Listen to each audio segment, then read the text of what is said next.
5e édition de cette émission Sans détour. Nous recevons à ce plateau M. Modou Diagne Fada, ancien ministre, actuel président du groupe parlementaire démocrate et libéral.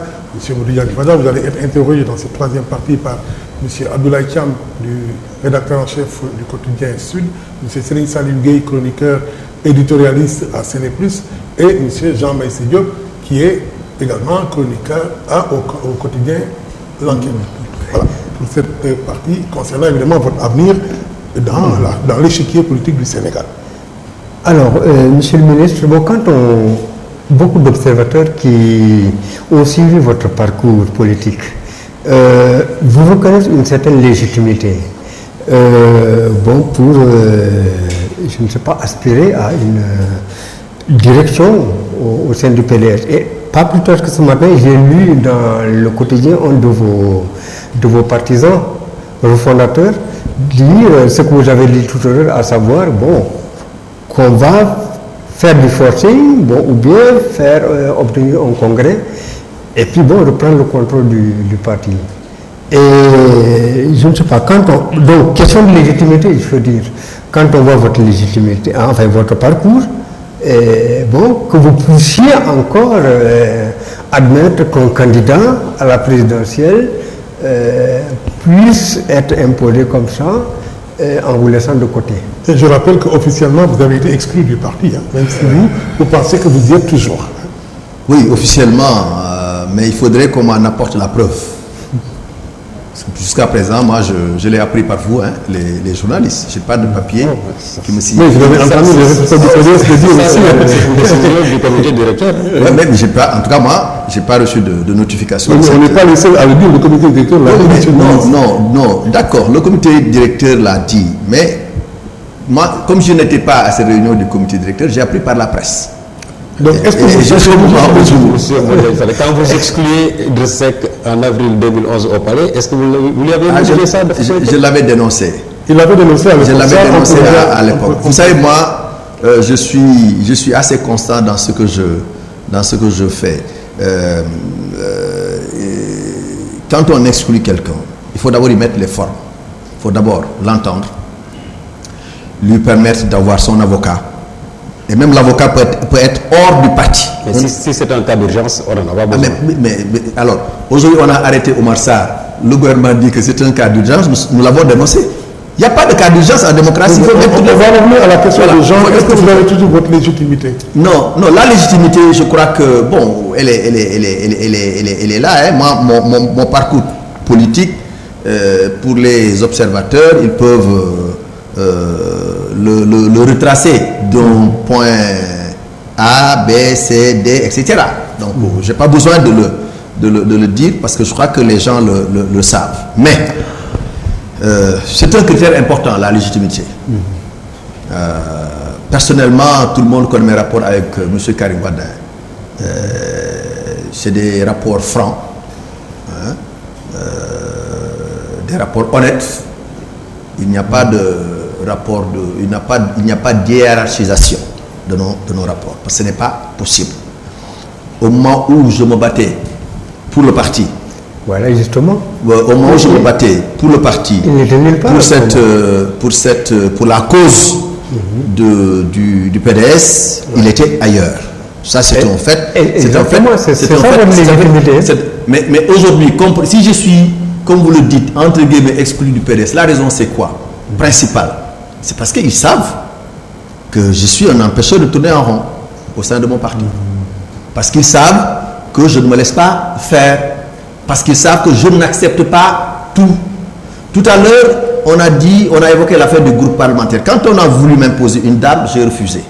Mais les gens oublient qu'en 2005, quand on a voulu m'imposer un autre ressortissant de ma localité, le président Wade était président de la République, avait les décrets, avait la police, avait la justice, avait tout. J'avais résisté. C'était l'histoire de Warou. Ouais, finalement, c'est ça qui a abouti à Warou. Voilà. Donc, c'est une formation que vous avez créée. Ce n'était pas une formation, c'était une coalition électorale pour aller aux élections législatives de 2000. Donc moi, Wade m'a élevé contre l'injustice. Et c'est lui-même qui nous le disait.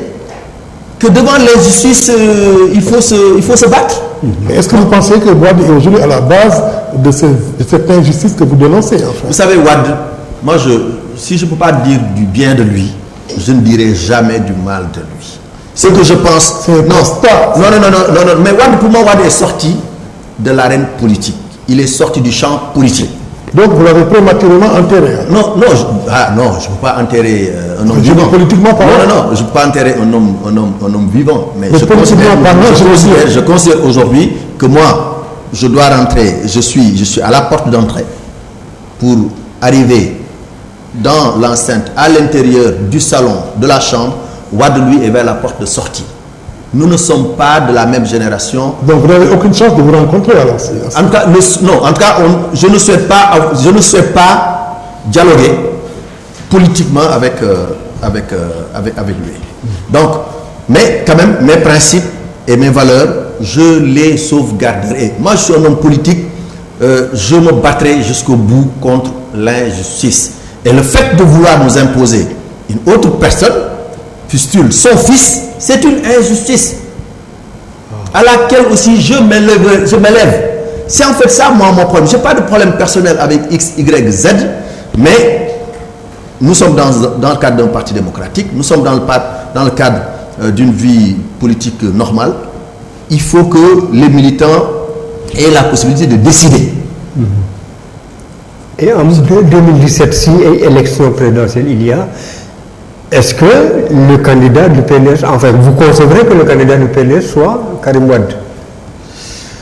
Vous savez, il faut d'abord attendre de connaître la date de l'élection présidentielle avant de parler de l'élection présidentielle. D'ici quelques jours, quelques semaines, si le Conseil constitutionnel se prononce... C'est une hypothèse, monsieur le ministre, c'est une hypothèse. Mais vous savez, un homme politique doit éviter les si. Parce que si vous en mettez 3, vous pouvez vous tromper.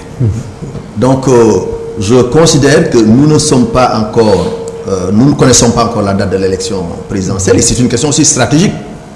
Nous sommes en politique et la stratégie aussi a son sens. Je ne suis pas le seul qui ne se dévoile pas pour le moment. Il y a d'autres aussi qui ne se dévoilent pas. Parce que, encore une fois, la date de l'élection, elle est importante dans toute stratégie politique. Mais ce qui est clair, je ne sais pas si je serai candidat en 2017, 2019, ou 2022 ou 2024. Mais ce qui est clair, c'est que Modou Diagne Fada a les ambitions de tout homme politique sérieux. C'est-à-dire, y compris présidentiel. Mais quand on a les ambitions de tout homme politique sérieux, cherche à aller au palais. Tout homme politique sérieux doit avoir un programme, doit avoir des idées. Maintenant, comment mais attends, maintenant, d'abord, il faut d'abord le comment et le quand. C'est ça qui n'est pas encore réglé à mon niveau. Mais l'objectif, il est clair. L'objectif de mon engagement politique, c'est un jour exercer la plus haute fonction du pays. Mais est-ce que c'est en 2017? Je n'en sais rien. Est-ce que c'est en 2019? Je n'en sais rien. Est-ce que c'est 2022 ou 2024? Je n'en sais rien pour le moment. Ok. Nous sommes à quelques encablures des élections législatives. Bon, même si la date de l'élection présidentielle reste encore incertaine. Est-ce qu'aujourd'hui, réellement, vous êtes prêt à engager la bataille de Tolbi? Pas maintenant de Warwi, maintenant la bataille de Tolbi pour rafler vraiment la mise à ces prochaines élections. Vous avez quand même grandi, monsieur le ministre. Non, nous avons grandi, les troupes aussi ont grandi. Ça c'est clair. Aujourd'hui, les rencontres que nous tenons, les réunions que nous tenons, les rassemblements qui sont organisés un peu partout à travers le pays montrent que notre dynamique est une dynamique forte, est une dynamique qui prend de l'ampleur. Ce qui est clair, si mes amis sont d'accord, je serai la tête de liste je serai tête de liste aux élections législatives. C'est quelle bannière? Celle du PDS ou bien de votre propre bannière? Comme je l'ai dit tout à l'heure, les choses ne sont pas encore réglées. Soit ce sera sous la bannière du Parti démocratique sénégalais, soit sous la bannière d'une autre formation politique qu'on créerait, ou alors sous la bannière d'une coalition qu'on mettrait sur Monsieur le ministre, vous savez très bien que cette première perspective n'est pas envisageable. Vous êtes exclu officiellement du PDS. Ils ne vont pas vous rappeler pour diriger une coalition. Soyez réaliste, vous le savez très bien. Non, j'ai pas dit rappeler. Moi, c'est eux qui considèrent que je suis dehors, mais moi je considère que je suis dedans. C'est en fait ça le problème. Pour moi, je suis dedans. Je ne suis pas dehors. c'est vous qui m'apprenez mon exclusion et jusqu'à présent, monsieur le ministre, j'ai envoyé 2 sommations interpellatives au coordonnateur du parti. Il n'a pas osé répondre pour confirmer mon exclusion du parti, pour même confirmer que c'est lui-même qui avait dirigé la réunion de cette instance hybride secrétaire national élargi au comité directeur qui m'avait exclu. Donc je considère que je suis encore là-dedans. Maintenant, politiquement, un moment viendra où, compte tenu de la proximité des échéances électorales, mais nous prendrons nos responsabilités pour aller aux élections législatives en 2017, par exemple. Monsieur le ministre, il y a... La date des élections présidentielles, au moins c'est clair. Au moins c'est clair. C'est une question qu'on aurait dû poser quand on en était à l'Assemblée nationale. Parce qu'il y a une de vos collègues qui dit que les prélèvements effectués sur les salaires des députés et qui étaient destinés au parti ne sont pas arrivés à destination. Mais autrement dit, vous les avez détournés. Vous savez, ceux qui me connaissent vraiment savent que je suis incapable de détourner de l'argent. Savent aussi que, je ne suis pas quand même à 1 million près. Parce que les cotisations mensuelles des députés, c'est 1 250 000. Et je crois que depuis la réponse de la... Cotisation mensuelle. Mensuelle, oui. Tous les députés. Tous les députés, voilà. Alors, mais depuis que Mme Fatou Thiam, vice-présidente du groupe, a fait un communiqué pour détailler comment l'argent est dépensé, depuis lors, je crois que ce débat-là s'est estompé. Parce que quand même, 1 250 000 que nous recevons à partir des cotisations de 11 parlementaires, on donne 1 million à la permanence pour gérer l'électricité, pour gérer l'eau. On donne 1 million aux responsables de la communication. On donne 150 000 aux responsables de la communication. On donne 50 000 au MEL comme subvention et 50 000 de sursalaire à notre assistant parlementaire. Je crois que soit elle-même devrait savoir comment les cotisations sont utilisées. Attendre 3 ans et demi parce qu'il y a une crise pour soulever cette question-là, je crois que c'est chercher à faire mal. Mais il y a des questions sur lesquelles moi je n'ai pas besoin de me pencher parce que je crois que les Sénégalais quand même peuvent distinguer A de B. Monsieur le ministre, est-ce qu'à un moment donné vous ne vous dites pas, au fond ça n'en vaut plus la peine, je vais quitter le PDS, je vais m'isoler, je vais créer mon propre parti et prendre mon destin en main. Voilà, je ne suis pas... de continuer à gérer ce débat qui est à l'origine de... Pourtant, à la question de la à la question de Serigne Saliou Gueye, j'ai été, je crois, assez précis pour dire, je suis avec des amis, je suis avec des frères et sœurs, nous avons 2 voies, soit foncer vers le Congrès ou créer notre parti. Donc ce n'est pas exclu. Ce n'est pas exclu. Mais quel est votre seuil de tolérance? Jusqu'où vous allez continuer à rester dans cette... Vous savez, un homme politique... hybride, non. Qui ne vous avantage pas. Parce qu'au fond, votre vous savez, les économistes pensent que la planification est une affaire économique. Mais en vérité, la planification est une affaire politique. Nous planifions toutes nos actions. On est dans des domaines différents. Mais nous savons très bien qu'il y aura des élections législatives fin juin, début juillet. Et nous savons très bien que 90 jours avant ou 80 jours avant, on doit déposer des listes. Et nous avons l'habitude aussi de confectionner les listes parce que depuis 2001, toutes les listes législatives du PDS sont passées par mes mains. Donc, ne vous inquiétez pas. Quel est votre deadline, comme on dit en anglais? Jusqu'où vous allez aller pour dire maintenant basta, je vais créer mon parti parce qu'on ne peut pas rester dans cette situation. Jusqu'où ça dépend de l'évolution de la situation. Oui, mais puisque de toute façon, je sais aussi que pour créer un parti, le parti doit exister 6 mois avant pour participer à des élections. Exactement. Donc peut-être que si je dois créer un parti, les élections devront avoir lieu au mois de juin-juillet, faites le calcul. Janvier. Vous connaîtrez en tout cas la date limite où il faut créer un parti. Mais en attendant, nous sommes à l'intérieur. Bon, nous en acceptons le goût, nous allons penser que d'ici le mois de février, Mamadou Diagne Fada va annoncer son nouveau parti. On peut le dire comme ça? Non, vous ne pouvez pas le dire comme ça. Bon, si vous le dites comme ça, ça n'engagera que vous. Mais moi, je ne le dis pas comme ça. Je considère que nous sommes avec des amis. Nous avons besoin quand même de nous concerter entre nous. Nous avons besoin de faire des tournées à l'intérieur du pays, de consulter les militants. Parce qu'encore une fois, cette façon aussi de diriger les gens est révolue. En tout cas, on constate qu'entre vous et le PDS, c'est fini. Hein. Ça, il faut bien le constater. Hein. Vous savez, entre le PDS et Pape Diop, c'était fini. Entre le PDS et Idriss Seck, c'était fini. Vous savez, la politique, c'est la politique. Hein? C'est les ruptures et les sutures. Voilà, c'est les ruptures et les sutures. Ah, vous avez tout à l'heure, vous dites tout à l'heure que de l'extérieur. De l'extérieur ou de l'intérieur? De quoi? Que de l'extérieur. De l'extérieur. Vous avez dit que de l'extérieur, enfin, je n'ai pas retenu le reste. Mais j'ai cru entendre vous dire que, comment on appelle, vous dire que vous étiez de l'extérieur. Du tout. Pas encore de l'extérieur. Parce que si je dois aller être de l'extérieur, c'est nous-mêmes qui allons en décider.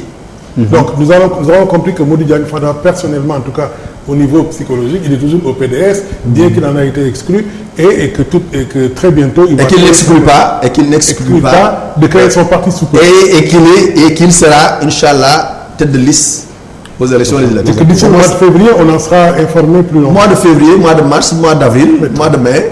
Mais c'est déjà une information. On verra bien. En tout cas, 6 mois avant les législatives. Non, le parti, en tout cas, mais ça c'est la loi. On est obligé de nous conformer à la... Très bien. À la, Donc, à la- Vous soyez dans une liste des on verra très indépendants. bientôt Modou Diagne Vous Fada. soyez dans une liste des indépendants. C'est plus compliqué de... on ne sait pas encore les conditions qui seront fixées. C'est plus compliqué, à mon avis, d'être candidat indépendant que d'être candidat d'un parti. Voilà.